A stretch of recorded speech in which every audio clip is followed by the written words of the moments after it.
мумкин набошад мусалмоне дар ҷаҳон ки боре ҳам номи имом Бухорӣ ё ин ки китоби ӯ Саҳиҳ Бухориро нашунда бошад.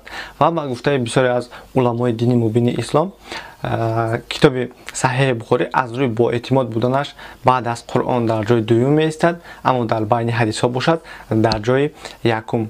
Аммо кист муаллифи ин китоб ки ин қадар қадру қимат дораду машҳур аст? Маҳз ба анамин савол шумо дар ин видео ҷавоб хоҳед гирифт.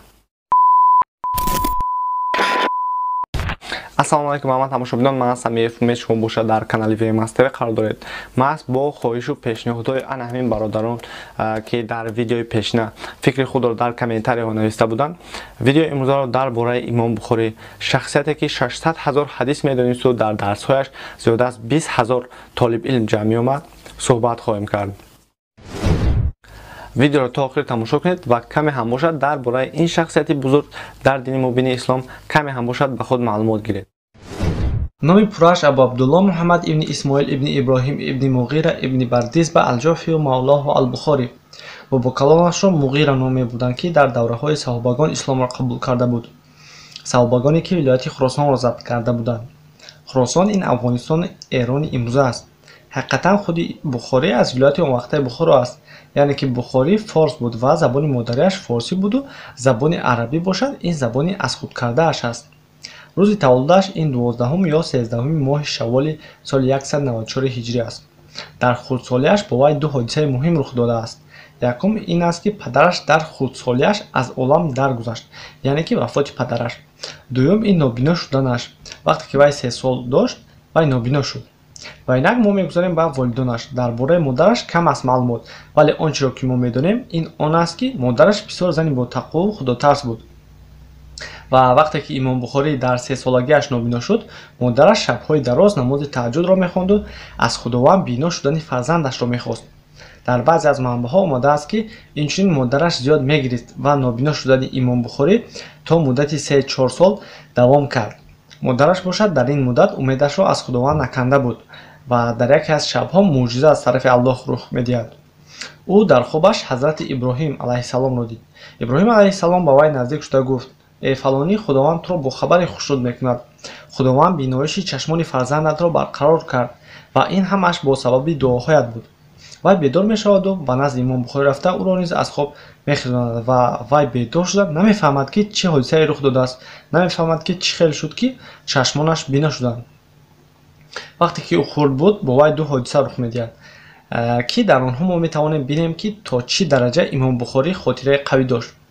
якум, дар байни ҳамон қадар олимоне ки ӯ таҳсил мекард, олиме буд бо номи имам ад-Дахилӣ. имам ад-Дахилӣ яке аз олимони маъруфу машҳур оид ба ҳадисҳои Бухоро ба ҳисоб мерафт. ӯ дар яке аз дарсҳояш ҳадисеро бо силсилаи нафароне ки онро гуфтанд ба шогирдонаш мефаҳмонду гуфт, нақл мекунанд аз Суфён, аз Абу Зубайра, аз Иброҳим. дар ин вақт имом Бухорӣ гуфт: устод, Абу Зубайра бо Иброҳим ҳеҷ гоҳ во нахӯрда буданд? ад-Дахилӣ мегуфт: чӣ хел ин ду нафар ҳадисро шунида бо ҳамдигар во нахӯрда буданд? албатта ки во хӯрда буданд. аммо ал-Бухорӣ дар ақидаи худ устувор буд ва ин устодашро дар ғазаб меовард, зеро дар он замон ӯ ҳамагӣ 11 сол дошт. чӣ хел метавонад кӯдаки 11 сола бо устодаш баҳс кунад? имом Бухорӣ бошад ба устодаш мегӯяд: рафта ба китоби асосии худ назар кунед. вақте ки ад-Дахилӣ китобашро мебинад, дар ҳақиқатан гуфтаи имом Бухорӣ дуруст мебарояд. дар 7 солагиаш аллакай Қуръонро аз ёд карда буд. дар наврасиаш хоб дид ки аз паси пайғамбар меравад ва ҳар гоҳ ки пайғамбар пояшро мебардошт, ӯ низ мебардошт ва ин хобро дигар уламои дини мубини ислом низ диданд.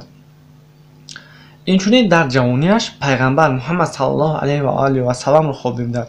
дар хобаш мебинад ки дар назди пайғамбар истодаасту ногаҳон аз куҷои пашаҳо меоянд ва ӯ пайғамбарро ҳимоят карда пашаҳоро меронад. вай табирашро аз шайхе мепурсад. шайх гуфт: ту пайғамбарро муҳофизат хоҳӣ кард аз ҳадисҳои бардуруғ мисли ин пашаҳо. вазифаи ту дар зиндагӣ ҳимояти пайғамбар аз ин пашаҳои дилгиркунанда аст ки мехоҳанд наздик шаванд, аммо чизе карда наметавонанд, ва ин ҳадисҳои бофта аст. дар 16 солагиаш бо ҳамроҳии бародару модараш ба ҳаҷ мераванд. дар он давра тамоми олимони дини ислом дар Макка ва Мадина ҷамъ меомаданд барои дарсдиҳиву дарсгирӣ. аммо имом Бухорӣ ҳамаи инро дида аз модараш хоҳиши мондан дар ин шаҳрро мекунад. модараш розӣ мешаваду ӯ дар Макка таҳсилашро оғоз мекунад ва дар 18 солагиаш китоби аввалини худро менависад. имом бухорӣ чунон хотираи қавӣ дошт ки ба вай як маротиба ба ҳадис назар кардан дар кор буду халос ва вай ин ҳадисро то охири умр дар ёд мегирифт. ин хел хотираро хотираи аксӣ мегӯянд, яъне ки як маротиба нигоҳ кардану дар ёд гирифтан, ва ин қобилияташро бисёре аз уламои он вақта овоза афсона меҳисобиданд ва ӯро бисёр дар байни мардум месанҷиданд. Ва яке аз санҷишҳои муҳим дар 30-солагии имом Бухорӣ рух дода буд, баъд аз вафоти имом Аҳмад. акнун дар бораи имом Бухорӣ ҳама медонисту пайравиаш мекарданд ва олимони Бағдод гуфтанд пайравони ин ҷавон аз ҳад зиёд ба ӯ баҳо медиҳанд ва мо бояд ба ҳама нишон диҳем ки ӯ кист, ва онҳо таклиф карданд ки ҳама ба масҷиди калони Бағдод биёянд то ки ӯро озмоиш кунанд ва ҳар кадоме аз 10 нафар бояд ки 10 ҳадисро ба имом мегуфт. ва дар масҷид нафарони зиёд ҷамъ шуда буданд, аммо уламои Бағдод барои санҷиши имом Бухорӣ ҳилларо пеш бурданд. онҳо ҳадисҳоро дигар тавр бастубанд карданд. онҳо матнро бо нафароне ки ҳадисро гуфтанд омехта карда ҷойҳои матну истодро яъне ки тағйир доданд. уламои ҳадис на танҳо ба матни ҳадис, балки ба занҷираи пайдарпайи нафароне ки ҳадисро гуфтанд низ менигаранд ва инак санҷиш шурӯъ шуд. ҳар кадоме аз 10 нафар 10 ҳадисро меоварду имом Бухорӣ бошад мегуфт ман чунин ҳадисро намедонам.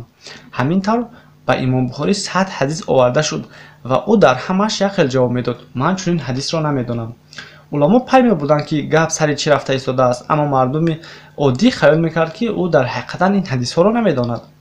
аммо вақте ки уламои Бағдод санҷишро ба охир расонданд, ӯ рӯ ҷониби шахси аввал оварда гуфт ҳадисе ки ту гуфтӣ занҷираи пайдарпайи нафароне ки онро гуфтанд нодуруст аст, ва ӯ ҳадисро ислоҳ кард. баъдан рӯ ба шахси дуюм оварду ҳадиси гуфтаи ӯро низ матну иснодашро ислоҳ кард. ҳамин тавр ҳамаи 100 ҳадисро ӯ пурра ислоҳ кард ва олимони Бағдод ба қобилияту хотираи имом Бухорӣ қоил шуданд. фикри навистани китобе ки дар он ҳадисҳои саҳеҳ ҷамъ оварда шуда бошад дар сари яке аз устодони форсаш Исҳоқ бин Роҳвейҳ меояд.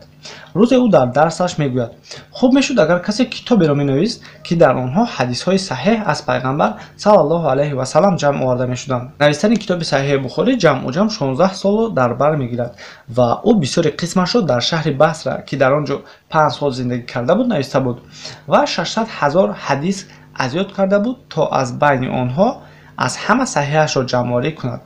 ӯ ба шогирдонаш мегӯяд ки ман барои навистани ҳадис аввал таврат карда 2 ракат намоз мехонам, баъдан як ҳадисро дар китобам менависам. боре имом Муслим ӯро аз пешонааш буса карда мегӯяд эй устоди устодон, эй шайхи муҳаддисон, эй табиби ҳадисҳо, бигзор то кафи поятро буса кунам, ин ноодилона аст ки танҳо пешонаятро бусидам. ва имом Муслим гуфт имом Бухорӣ аз ман дар як сар боло не, балки дар як чанд сола соли рӯшноӣ аз ман болотар аст. ва ҳамаи инро шахсе гуфт ки дар олами ислом дар мавзӯи ҳадисшиносӣ дар мавқеи дуюм қарор дорад. ва акнун шумо тасаввур кунед ки ин қадар шахси обрӯманд дар олами ислом чӣ қадар душману ҳасудхӯр дошт ва шумораашон бо маъруфият пайдо кардани имом Бухорӣ рӯз аз рӯз зиёд мешуд. вақте ки Албухорӣ нишопур меояд, яке аз олимони машҳури он шаҳр Яҳя аз-Зуҳайли устоди имом Муслим буд то он замоне ки имом Муслим Албухориро ба устодӣ нагирифт. баъд аз 40 сол вақте ки ними ҷаҳонро давр заду машҳур шуда ба Бухоро меояд, ҳокими он вақтаи шаҳр Холид аз-Зуҳайли ба имом Бухорӣ мегӯяд ман мехоҳам ту ману оилаамро дар хонаам ҳадисҳоро омӯзонӣ. имом Бухорӣ мегӯяд не, мехоҳӣ ҳадис омӯзӣ, пас ба масҷид биё. ҳокими шаҳр такроран мегӯяд ман мехоҳам дар хонаам омада маро дарс диҳӣ, ман пулу мол дорам, хуб муздатро пардохт мекунам. имом Бухорӣ бошад мегӯяд мехоҳӣ ҳадис омӯзӣ, пас ба масҷид биё. ҳокими шаҳр бошад мегӯяд майлаш, ман дар масҷид барои худ ва оилаам ҷои махсус дорам. имом Бухорӣ раҳматуллоҳи алайҳ мегӯяд агар мехоҳӣ ҳадис омӯзӣ, пас ба мисли дигарон омада дарс гир. баъд аз ин ҳокими шаҳр низ туҳмати Яҳя аз-Зуҳайлиро дар бораи имом Бухорӣ паҳн кард ва Зуҳайли ба назди шахси дигар меравад то ӯ аз номи имом Бухорӣ фатво диҳад ва ваъда медиҳад ки ӯро муфтии ин шаҳр кунад. баъд аз ин дар шаҳр аз номи имом Бухорӣ фатвоҳои бардуруғи дар чорчӯбаи ислом ҷой намешуда паҳн мешаванд. ва рӯзе ӯ дар 60 солагиаш дар масҷид нишаста буд ки як гурӯҳи ҷавонон ба масҷид даромада аз ӯ пурсиданд ки ту ҳамин хел фатво медиҳӣ, ва ҷавобро нагирифта ба имом Бухорӣ ҳуҷум карда ӯро латукуб карданд. ва акнун яке аз олими бузурги ҷаҳон сар рӯй пур аз хун бовариро ба худ гум карда буд. ва ин чиз ӯро рӯҳафтода мекарду гуфт: ман шуморо тарк хоҳам кард. ва дуо кард: эй аллоҳ, қасди маро аз инҳо бигир барои коре ки онҳо бо ман карданд. ибни касир раҳматуллоҳи алайҳ мегӯяд: вақте ки имом бухорӣ бухороро тарк кард, дар соли оянда ҳокими шаҳр зимни пора гирифтан дастгир шуд ва халиф фармон дод то ӯро дар паси хар бастанд ва хар ӯро дар саросари шаҳр то дари зиндон мекашонд. одамон ба вай туф мекарданду ҳамин тавр ӯ дар зиндон мурд. субҳоналлоҳ, ҳамин аст қуввати дуо. беҳуда пайғамбари худо муҳаммад саллаллоҳу алайҳи ва саллам нагуфтааст ки байни дуои одаме ки ба ӯ зулм карданд ва худованд ягон монеа нест, ҳатто агар вай кофир ҳам бошад. баъд аз ин ӯ ба шаҳраки хурд байни самарқанду бухоро хартанг меравад ва абдулқудус ибни абдуҷаббор мегӯяд: мешунавидам ки имом бухорӣ дар 10 рӯзи охири рамазон дуо мекарду мегуфт: эй аллоҳ, ҷаҳон аз ман рӯй гардонд, замин боша тангтар шуда истодааст, пас бигир маро, қабул кун маро, ба назди худ бигир. ва инчунин ӯ дар охирон рӯзи рамазон дуо кард ва гӯш кунед ки ӯ чӣ дуо кардааст: эй аллоҳ, маро ба наздат гир, бигзор ки ман ин ҷаҳонро тарк кунам, ман намехоҳам ки дар ҳамаи ин бадбахтӣ иштирок дошта бошам.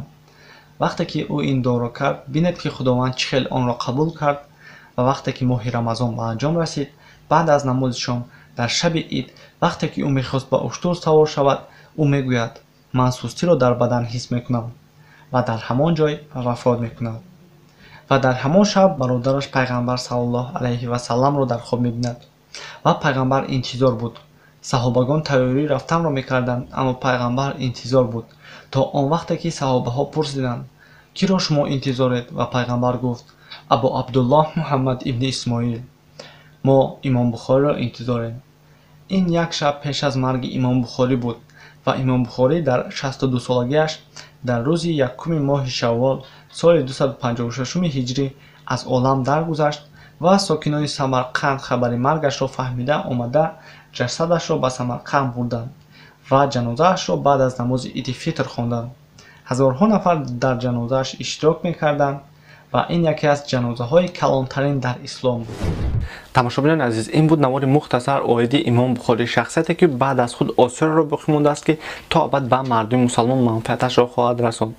бовар дорам ки ин видео ба шумо писанд меояду ба дӯстонатон низ тавсия медиҳедаш. тӯли ин чанд муддат бо шумо будам. ман Самиев Умед. ба ҳама барори кор дар паноҳи Аллоҳ. хайр, то боздид.